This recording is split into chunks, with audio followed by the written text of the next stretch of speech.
નમસ્કાર વિદ્યાર્થી મિત્રો, આજે ધોરણ 6માં વિષય વિજ્ઞાનમાં ચેપ્ટર નંબર 6 સજીવો અને લક્ષણો, સજીવો લક્ષણો અને તેના નિવાસસ્થાન સ્વાધ્યાય પોથીમાં આપણે પૂરીશું. એમાં પહેલો પ્રશ્ન છે, વિકલ્પોમાંથી સાચો વિકલ્પ શોધી અને લખવો. એમાં પહેલો પ્રશ્ન છે, પર્વતીય વિસ્તારમાં કઈ વનસ્પતિ ઉગે છે? તો તેનો જવાબ છે ઓક, પાઇન અને દેવદાર. બીજો પ્રશ્ન છે, કોને રણનું વાહન કહેવામાં આવે છે? તેનો જવાબ છે ઊંટ. ત્યાર પછી ત્રીજો, નીચેના પૈકી કયું દરિયાઈ પ્રાણી છે? તો એનો જવાબ છે કરચલો. ચોથું, કયું પ્રાણી પાણીમાં તેમજ જમીન પર રહી શકે છે? એનો જવાબ છે દેડકો. કયા જળચર પ્રાણીનું શરીર બોટ આકારનું નથી? તેનો જવાબ છે ઓક્ટોપસ. કયા જળચર પ્રાણીને શ્વસન માટે ઝાલર હોય છે? ઝાલર એટલે ચૂંઈ હોય છે. તો એમાં આવશે માછલી. હિમચિત્તો એ કયા પ્રદેશનું પ્રાણી છે? જેમાં આવશે પર્વતીય પ્રદેશ. કયું પ્રાણી પર્વતીય વિસ્તારમાં જોવા મળે છે? જેનો જવાબ છે યાક. નીચેના પૈકી કયું સજીવ છે? તો એ લજામણીનો છોડ. કઈ વનસ્પતિના ફૂલો માત્ર રાત્રે જ ખીલે છે? તો પોયણાના. આસોપાલવનું વૃક્ષ નીચેનામાંથી કઈ લાક્ષણિકતા ધરાવતું નથી? તો એ પ્રચલન. નીચેનામાંથી ઉભયજીવી પ્રાણી કયું છે? દેડકો. ત્યાર પછી આગળ, માછલી કયા અંગ દ્વારા પાણીમાં ઓગળેલો ઓક્સિજન મેળવે છે? તેનો જવાબ છે ચૂંઈ. આપણી આસપાસ ફેરફાર કે જે આપણને પ્રતિચાર આપવા પ્રેરે છે તેને શું કહે છે? તો એનો જવાબ છે ઉત્તેજના. ત્યાર પછી આગળ આપણે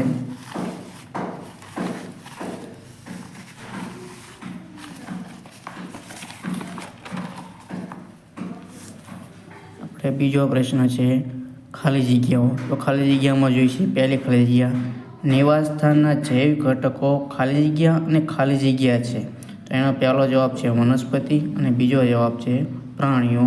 બીજી ખાલી જગ્યા, ભૂમિ એ નિવાસસ્થાનનો કેવો ઘટક છે? તો અજૈવિક ઘટક છે. માછલી ખાલી જગ્યા દ્વારા શ્વસન કરે છે? તો ચૂંઈ દ્વારા. માછલી ખાલી જગ્યા અને ખાલી જગ્યાની મદદથી સમતોલન જાળવે છે અને ગતિની દિશા બદલી શકે છે. તો એમાં આવશે મીનપક્ષ અને પૂંછડી. વહેલ ખાલી જગ્યા દ્વારા શ્વસન કરે છે? તો નસકોરા દ્વારા. છઠ્ઠી, ખાલી જગ્યાના છોડની ડાળીને અડકતા તેના પર્ણો બીડાઈ જાય છે? તો એમાં આવશે લજામણી. જમીન, પાણી અને હવા એ નિવાસસ્થાનના ખાલી જગ્યા ઘટકો છે? તો એમાં આવશે અજૈવિક ઘટકો. ત્યાર પછી નીચેના પ્રશ્નોના માત્ર ઉત્તર લખો અને સીધો જવાબ લખવાનો આવશે. તો એમાં પહેલું છે, ઊંચી ટેકરી કે પર્વત પર જોવા મળતા બે પ્રાણીઓના નામ. તો એમાં આવશે યાક અને બકરી. બીજું છે, ઓક અને દેવદારના વૃક્ષો કયા પ્રદેશમાં ઉગતી વનસ્પતિ છે? તો પર્વતીય પ્રદેશમાં. માછલી શ્વસન માટે ઓક્સિજન ક્યાંથી લે છે? તો પાણીમાં ઓગળેલો ઓક્સિજન લે છે. શું લે છે? પાણીમાં ઓગળેલો ઓક્સિજન. ચોથું, માછલીનું શ્વસન અંગ કયું છે? તો ચૂંઈ એટલે કે ઝાલર. કઈ વનસ્પતિમાં પ્રકાશ સંશ્લેષણની ક્રિયા પ્રકાંડ દ્વારા થાય છે? તો થોરમાં. અળસિયાનું શ્વસન અંગ કયું છે? ચામડી. વનસ્પતિનું શ્વસન અંગ કયું છે? પર્ણો. ફાફડા થોર કયા પ્રદેશમાં ઉગતી વનસ્પતિ છે? તો રણ પ્રદેશમાં. ત્યાર પછી પ્રશ્ન 4 છે, એ ખાલી જગ્યા છે. તો ખાલી જગ્યા જોઈએ. થોર રણ પ્રદેશમાં જોવા મળતી વનસ્પતિ છે? સાચું. ઊંટ ઘણા દિવસ સુધી પાણી વગર રહી શકે છે? સાચું. માછલી મીનપક્ષ વડે શ્વસન ક્રિયા કરે છે? ખોટું. વનસ્પતિ શ્વસન ક્રિયામાં ઓક્સિજન વાયુ લે છે અને કાર્બન ડાયોક્સાઇડ વાયુ મુક્ત કરે છે? સાચું. લીલી વનસ્પતિ પ્રકાશ સંશ્લેષણની ક્રિયામાં કાર્બન ડાયોક્સાઇડ વાયુનો ઉપયોગ કરે છે અને ઓક્સિજન વાયુ મુક્ત કરે છે? તો એ પણ સાચું. ત્યાર પછી આગળ, ફાફડા થોરનું પ્રકાંડ પ્રકાશ સંશ્લેષણની ક્રિયા કરે છે? સાચું. પર્વતો પર ઉગતી વનસ્પતિને ખૂબ નાના પર્ણો અથવા પર્ણોનું કંટકમાં રૂપાંતર થયેલું હોય છે? તો ખોટું આવશે. આ પર્વતો પર નહીં પણ રણ પ્રદેશમાં હોય છે. ઉંદર અને સાપ દરવાસી પ્રાણીઓ છે? સાચું. ત્યાર પછી આગળ જોઈએ, પ્રશ્ન 5 એક વાક્યમાં ઉત્તર લખવાના છે. તેમાં પહેલો પ્રશ્ન છે, રણમાં ઉંદર અને સાપ ગરમીથી બચવા શું કરે છે? એમાં આપેલું છે, રણમાં ઉંદર અને સાપ ગરમીથી બચવા માટે રેતીમાં ખૂબ ઊંડે દર બનાવીને રહે છે. બીજો પ્રશ્ન છે, પર્વતીય વિસ્તારમાં કેવા વૃક્ષો જોવા મળે છે?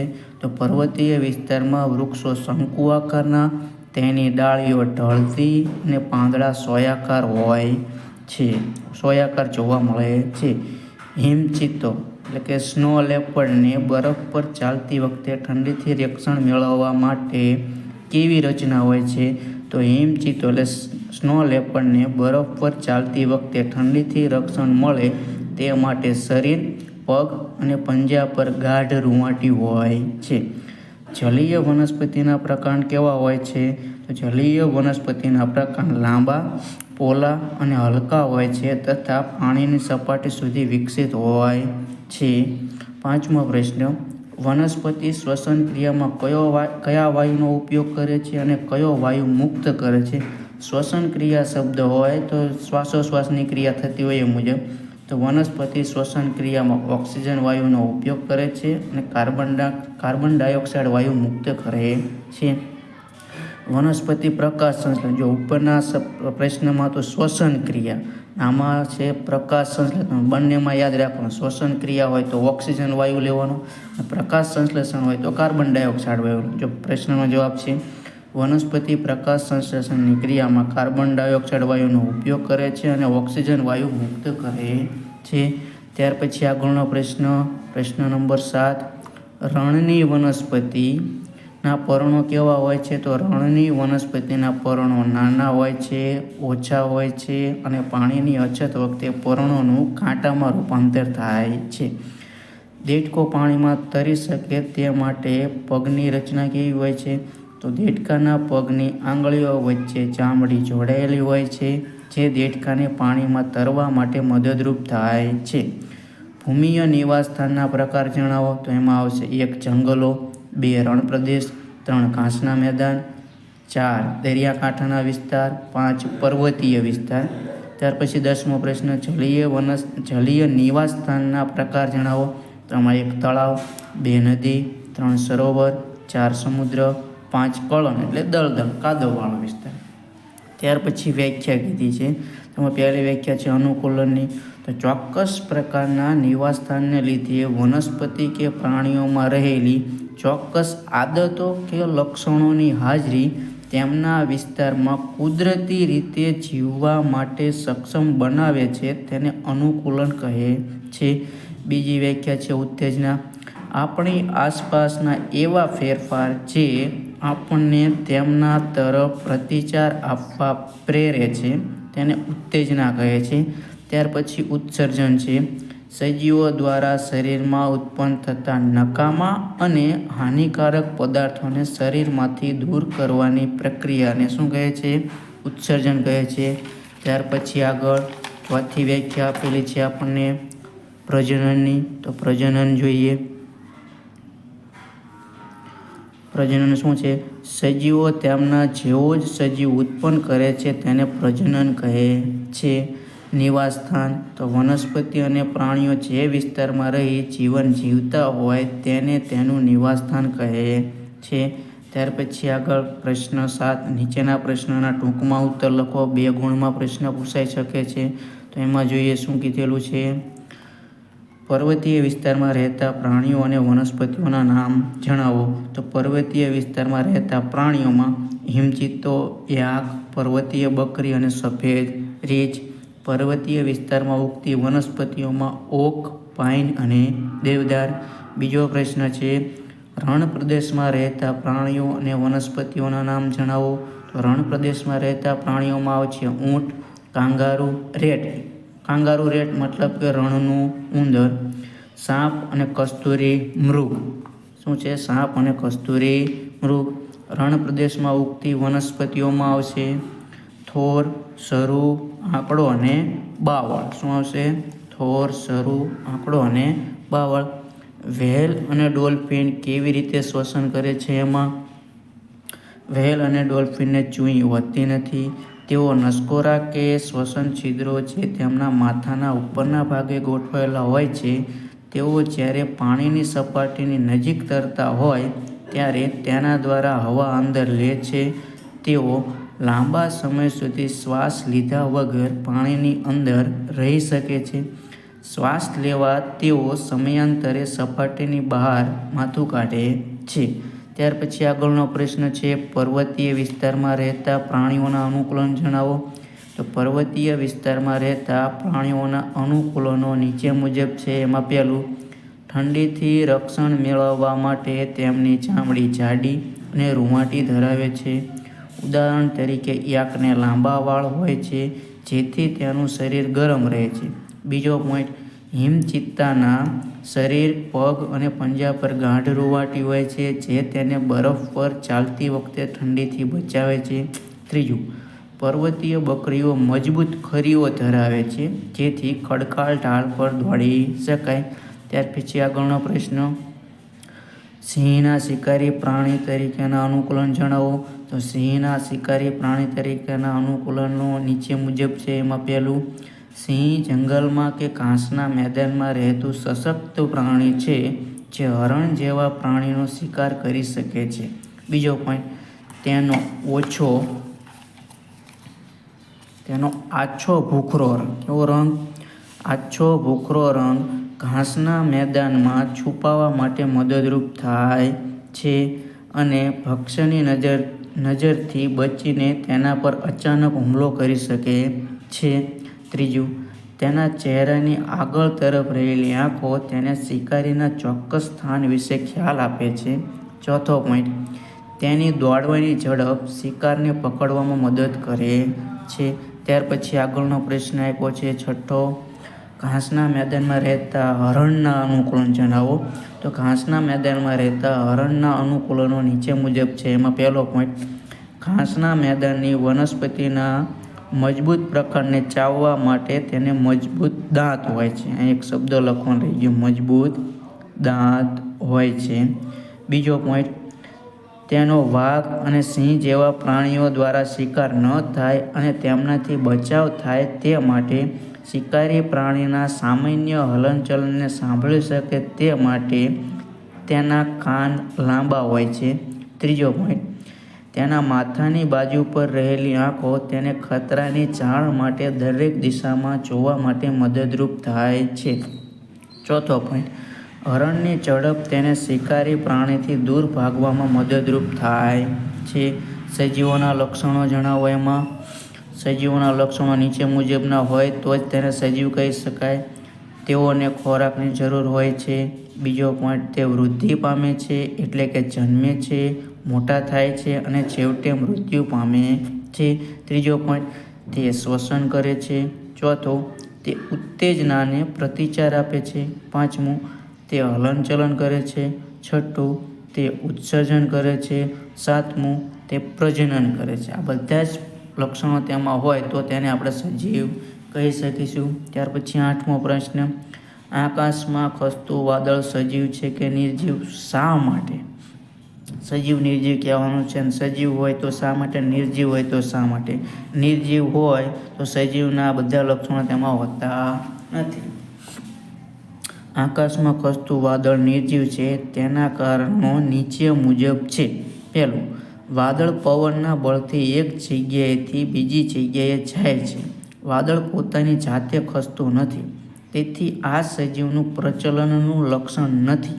બીજું, વાદળ સજીવના અન્ય લક્ષણો ધરાવતું નથી, જેમ કે વાદળ ખોરાક લેતું નથી, શ્વસન કરતું નથી અને વાદળ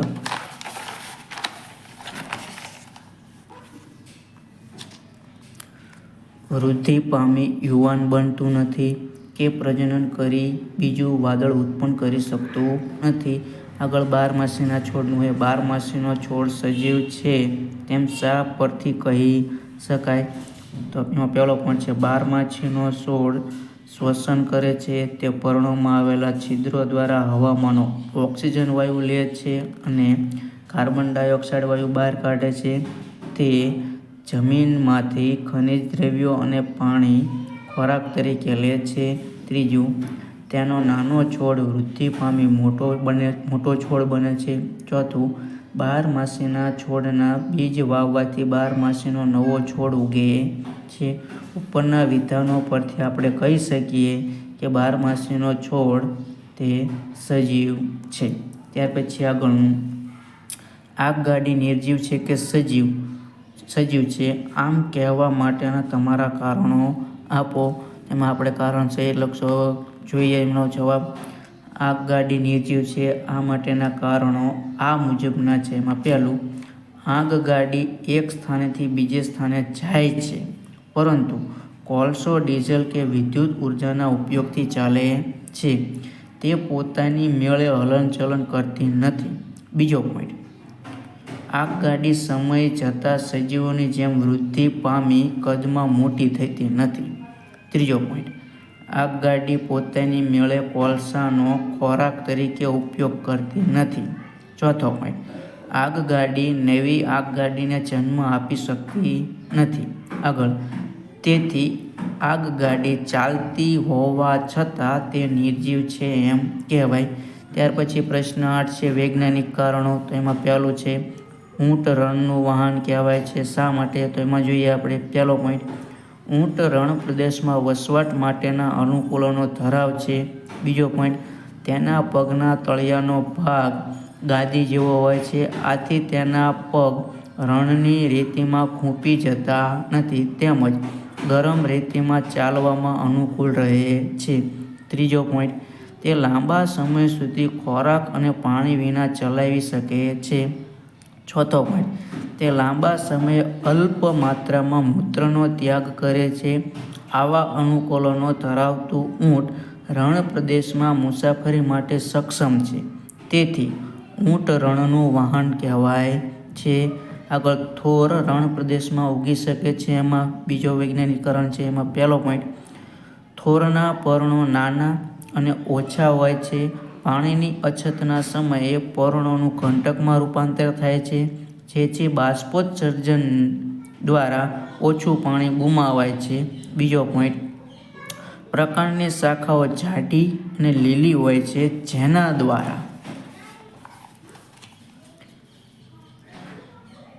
દ્વારા તે પ્રકાશ સંશ્લેષણ કરે છે. ત્રીજો પોઈન્ટ, તેના માંસલ અને દળદાર પ્રકાંડમાં ખોરાક અને પાણીનો સંગ્રહ થાય છે. આમ થોર ખૂબ જ ઓછી પાણીની જરૂરિયાતથી રણ પ્રદેશમાં અનુકૂલન સાધી જીવિત રહી શકે છે, તેથી થોર રણ પ્રદેશમાં ઉગી શકે છે. ત્યાર પછી ત્રીજું વૈજ્ઞાનિક કારણ છે વિમાન આકાશમાં ઉડે છે અને ખોરાક તરીકે પેટ્રોલ પીએ છે, છતાં વિમાન નિર્જીવ કહેવાય છે. એમાં પહેલું, વિમાન આકાશમાં પોતાની જાતે ઉડી શકતું નથી, પરંતુ વિમાન ચાલક દ્વારા તેને આકાશમાં ઉડાવવામાં આવે છે. તે પોતાની જાતે ખોરાક તરીકે પેટ્રોલ પીતું નથી, પરંતુ તેમાં પેટ્રોલ ભરવામાં આવે છે. આને સજીવના લક્ષણો ન ગણાય. વળી, વિમાન શ્વસન કરતું નથી, વૃદ્ધિ પામતું નથી કે પ્રજનન કરતું નથી, તેથી વિમાન નિર્જીવ કહેવાય છે. ત્યાર પછી આગળનો પ્રશ્ન આવશે તફાવત. એમાં પહેલું છે વનસ્પતિ અને પ્રાણીઓ. તો વનસ્પતિમાં શું છે? તે એક સ્થળેથી બીજે સ્થળે જઈ શકતી નથી. ત્યારે પ્રાણીઓમાં તે એક સ્થળેથી બીજે સ્થળે જઈ શકે છે. વનસ્પતિમાં બીજો પોઈન્ટ, તે સૂર્યપ્રકાશની હાજરીમાં પ્રકાશ સંશ્લેષણ કરે છે. પ્રાણીમાં બીજો પોઈન્ટ, તે પ્રકાશ સંશ્લેષણની ક્રિયા કરતું નથી. ત્યાર પછી બીજો તફાવત છે શ્વસન અને પ્રકાશ સંશ્લેષણ. તો શ્વસનમાં પહેલો પોઈન્ટ, આ ક્રિયા વનસ્પતિઓમાં અને પ્રાણીઓમાં બંનેમાં થતી હોય છે, જ્યારે પ્રકાશ સંશ્લેષણ આ ક્રિયા ફક્ત લીલી વનસ્પતિઓમાં સૂર્યપ્રકાશની હાજરીમાં થાય છે. બીજો પોઈન્ટ, શ્વસનમાં આ ક્રિયામાં ઓક્સિજન વાયુનો ઉપયોગ થાય છે અને કાર્બન ડાયોક્સાઇડ વાયુ મુક્ત થાય છે. ત્યારે પ્રકાશ સંશ્લેષણમાં બીજો પોઈન્ટ છે, આ ક્રિયામાં કાર્બન ડાયોક્સાઇડ વાયુનો ઉપયોગ થાય છે અને ઓક્સિજન વાયુ મુક્ત થાય છે. ત્યાર પછી આગળ ત્રીજો તફાવત આપેલો છે, તેમાં જોઈએ રણમાં ઉગતી વનસ્પતિ અને પાણીમાં ઉગતી વનસ્પતિ. એમાં જોઈએ તો રણમાં તેમના નાના અને ઓછા પર્ણો હોય છે, ત્યારે પાણીમાં ઉગતી વનસ્પતિમાં તેમના પર્ણો મોટા અને પોલા પર્ણદંડવાળા હોય છે. બીજો પોઈન્ટ 3માં તેમના મૂળ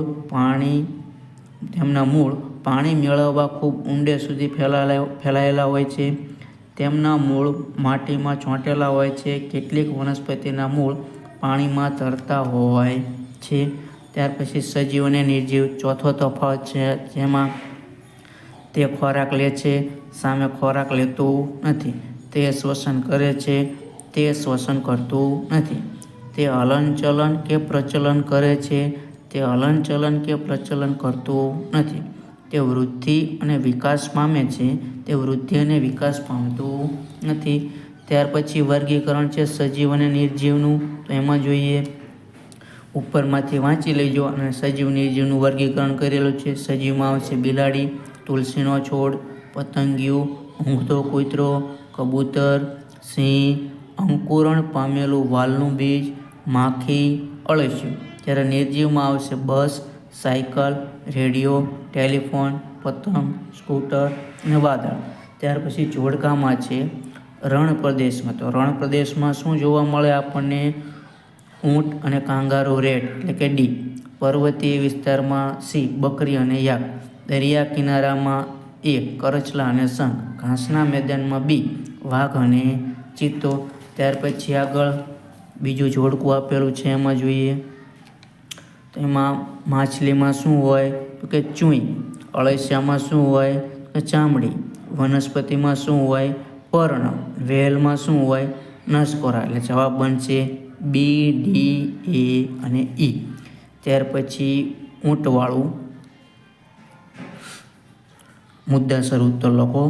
ઊંટના રણવાસી પ્રાણી તરીકેના અનુકૂલન જણાવો. એમાં ઊંટના રણવાસી પ્રાણી તરીકેના અનુકૂલનો નીચે મુજબ છે. એમાં પહેલો પોઈન્ટ, ઊંટના પગ લાંબા અને પગના તળિયા પહોળા હોય છે, જે તેના શરીરને રણની રેતીની ગરમીથી બચાવે છે. વળી તેના પગના તળિયે ગાદી હોય છે, જેથી તે રેતી પર ચાલી શકે છે. બીજો પોઈન્ટ, તેને પરસેવો થતો નથી. તે ખૂબ જ ઓછી માત્રામાં મૂત્રનો ત્યાગ કરે છે. તેનો મળ સૂકો હોય છે, આમ તે શરીરમાંથી ઓછું પાણી ગુમાવે છે. ત્રીજો, તે પાણી તેમજ ખોરાક વિના લાંબો સમય ચલાવી શકે છે. ચોથો પોઈન્ટ, ખોરાક ન મળે ત્યારે જરૂર પડ્યે તેની ખૂંદમાં સંગ્રહાયેલી ચરબીનો ઉપયોગ કરી પોષણ મેળવે છે. ત્યાર પછી માછલીના જળચર પ્રાણી તરીકેના અનુકૂલનો આપેલા છે. માછલીના જળચર પ્રાણી તરીકેના અનુકૂલનો નીચે પ્રમાણે છે. પહેલું, માછલીના શરીરનો આકાર બંને છેડા તરફ સાંકડો અને વચ્ચેથી પહોળો હોય છે. આવા હોડી જેવા આકારને ધારારેખી એટલે કે સુરેખિત આકાર કહે છે. આવા આકારને લીધે માછલીને પાણીમાં તરતી વખતે ગતિનો અવરોધ ઓછો થાય છે અને સરળતાથી પાણીમાં તરી શકે છે. આગળ જે માછલીમાં જ આપેલું છે બીજો પોઈન્ટ, એમાં જોઈએ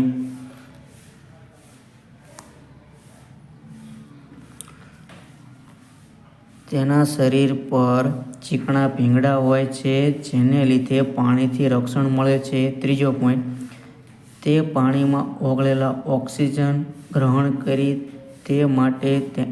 કરી શકે તે માટે તેને ઝાલર એટલે કે ચૂઈ શ્વસન અંગ તરીકે હોય છે. ચોથો પોઈન્ટ, તેને તરવા માટે, દિશા બદલવા તથા પાણીમાં સંતુલન જાળવવા માટે ચપટા મીનપક્ષો અને પૂંછડી હોય છે. આગળ ત્રીજો પ્રશ્ન, રણ પ્રદેશમાં ઉગતી વનસ્પતિઓના અનુકૂલન જણાવો. તો તેમાં છે પહેલો પોઈન્ટ, તેમનું મૂળ તંત્ર સુવિકસિત હોય છે અને જમીનમાં ઊંડે સુધી વિસ્તરેલું છે, જેથી ઊંડેથી પાણી શોષી શકે છે. બીજું, પ્રકાંડ અને પર્ણોનો વિસ્તાર ઓછો હોય છે. શાખાઓ જાડી અને પ્રકાંડ શુષ્ક અને ખરબચડું હોય છે, જેથી પાણીનો બચાવ થાય છે. ત્રીજો પોઈન્ટ, પર્ણો નાના અને ઓછા હોય છે, જેથી બાષ્પોત્સર્જન દ્વારા ઓછું પાણી ગુમાવે છે. ચોથો પોઈન્ટ, પાણીની અછત હોય તેવા દિવસોમાં પર્ણો ખરી પડે છે અથવા પર્ણોનું કંટકમાં રૂપાંતર કરે છે, જેથી બાષ્પોત્સર્જન દર ઘટે છે. પાંચમું, કેટલીક વનસ્પતિઓના પ્રકાંડ જાડા, દળદાર, મીણયુક્ત સ્તરથી આવરિત અને લીલા હોય છે, જેમાં ખોરાક અને પાણીનો સંગ્રહ થાય છે. એવી જ રીતે જલીય વનસ્પતિનું આપેલું છે, તો એમાં જોઈએ જલીય વનસ્પતિનું. તો જલીય વનસ્પતિના અનુકૂલનો નીચે મુજબના છે. એમાં કયા કયા છે જુઓ. પહેલું, જલીય વનસ્પતિઓનું મૂળતંત્ર અલ્પ વિકસિત હોય છે, મૂળ કદમાં નાના હોય છે અને તેમનું કાર્ય વનસ્પતિને એક સ્થળે જકડી રાખવાનું છે. બીજો પોઈન્ટ, વનસ્પતિના પ્રકાંડ લાંબા, પોલા અને હલકા હોય છે. આથી પ્રકાંડ પાણીની સપાટી સુધી વિકસિત થાય છે. ત્રીજો પોઈન્ટ, વનસ્પતિના પર્ણ અને ફૂલો પાણીની સપાટી ઉપર તરતા હોય છે. ચોથો પોઈન્ટ, કેટલીક જલીય વનસ્પતિઓમાં પાણીમાં સંપૂર્ણ ડૂબેલી હોય છે. આવી વનસ્પતિના તમામ ભાગ પાણીની અંદર વિકસે છે. પાંચમો પોઈન્ટ, કેટલીક વનસ્પતિના પર્ણો સાંકડા અને પાતળા પટ્ટી જેવા હોય છે, જે વહેતા પાણીમાં વળી શકે છે. છઠ્ઠો પોઈન્ટ, કેટલીક ડૂબેલી રહેતી વનસ્પતિઓમાં પર્ણો એટલા વિભાજિત હોય છે કે પાણી તેને કાંઈ જ નુકસાન પહોંચાડ્યા વગર તેમાંથી વહન પામતું હોય છે. ત્યાર પછી પ્રવૃત્તિમાં જોઈએ, તો પ્રવૃત્તિમાં તમને આપ્યું છે જંગલમાં શું શું જોવા મળે. પર્વત પર, રણમાં, દરિયામાં અને અન્ય કોઈ. જંગલમાં આપણે લખશું હરણ, વાઘ, ખાખરાનું વૃક્ષ, સૂકા પાંદડા અને કીડી. પર્વતમાં હિમચિત્તો, યાક, દેવદારનું વૃક્ષ, ખડક, ઓકનું વૃક્ષ. ઊંટ, સાપ, કાંગારૂ રેટ, ફાફડા થોર અને રેતી. માછલી, ઓક્ટોપસ, વ્હેલ, પરવાળા, શંખ. સસલું, ઘાસ, વાનર, ખિસકોલી અને પાણી. ત્યાર પછી રણમાં ઉગતી વનસ્પતિ બાષ્પોત્સર્જન દ્વારા બહુ ઓછું પાણી ગુમાવે છે. તેમાં સાધન સામગ્રીમાં છે કુંડામાં વાવેલો થોર, કુંડામાં વાવેલો પાંદડાવાળો છોડ, એટલે 2 કુંડા લેવાના. પોલિથીનની પારદર્શક કોથળી અને દોરી. પદ્ધતિમાં શું છે, એમાં પહેલું, થોર વાવેલું કુંડું અને પાંદડાવાળો છોડ વાવેલું કુંડું લો. બીજો પોઈન્ટ, દરેકની પર્ણયુક્ત એક ડાળી પર પોલિથીનની પારદર્શક કોથળી ઢાંકી દરેકનું મુખ દોરી વડે બરાબર બંધ કરો. બંને બાજુ કોથળી બાંધવાની એક. દરેક કુંડાને સૂર્યપ્રકાશમાં મૂકો. ચોથો પોઈન્ટ, થોડાક કલાક પછી બંનેની કોથળીની અંદરની સપાટી જુઓ. કઈ કોથળીમાં પાણીના ટીપાં બહુ ઓછા છે તે તપાસો. અવલોકનમાં, બંનેમાંથી થોર વાવેલા કુંડા પરની કોથળીમાં પાણીના ટીપાં ઘણા ઓછા પ્રમાણમાં જણાય છે. નિર્ણયમાં, રણમાં ઉગતી વનસ્પતિ બાષ્પોત્સર્જન દ્વારા બહુ ઓછું પાણી ગુમાવે છે. ત્યાર પછી પાછળ પ્રવૃત્તિમાં છેલ્લું પેજ છે આ સ્વાધ્યાય પોથીમાં, આ ચેપ્ટરનું આપણે.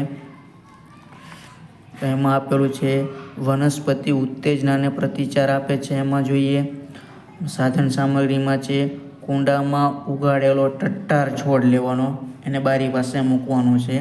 પદ્ધતિમાં જોઈએ, પહેલો પોઈન્ટ, ઘરની એક એવી બારી પસંદ કરો જેમાંથી થોડા કલાક માટે સૂર્યપ્રકાશ રૂમમાં આવતો હોય. બીજો, આ બારીથી થોડે દૂર કુંડામાં ઉગાડેલો છોડ મૂકો. ત્રીજો પોઈન્ટ, તે છોડને થોડા દિવસ નિયમિત પાણી આપો. ચોથો, હવે છોડ ટટ્ટાર છે કે વળોલો તે તપાસો. અવલોકનમાં, છોડ બારી તરફ પ્રકાશની દિશામાં વળેલો જણાય છે. નિર્ણયમાં, વનસ્પતિ ઉત્તેજનાને પ્રતિચાર આપે છે. છેલ્લો પ્રશ્ન આપણો, છોડની કલમ વાવી છોડ ઉગાડો. સાધન સામગ્રીમાં આપણે મહેંદીના છોડની કલમ અને પાણી. પદ્ધતિમાં પહેલો, મહેંદીના છોડની એક કલમ એટલે કે ત્રાંસી કાપેલી ડાળી લો. બીજો, તેને જમીનની માટીમાં વાવો. ત્રીજો, તેને નિયમિત પાણી આપો. ચોથો, થોડા દિવસ પછી તેનું અવલોકન કરો. ત્યાર પછી અવલોકનમાં જોઈશું, થોડા દિવસ પછી કલમમાંથી છોડ ઉગવાનું શરૂ થાય છે. ત્યાર પછી નિર્ણયમાં, છોડની કાપેલી ડાળીને વાવવાથી છોડ ઉગાડી શકાય છે. તો વિદ્યાર્થી મિત્રો, આ હતું આપણું પ્રકરણ 6 સ્વાધ્યાય પોથીમાં પૂરેલું. જો તમે હજી અમારી યુટ્યુબ ચેનલને લાઇક, શેર અને સબસ્ક્રાઈબ ન કરી હોય તો કરી લેજો, જેથી આવા અવનવા વિડીયો તમને મળતા રહેશે.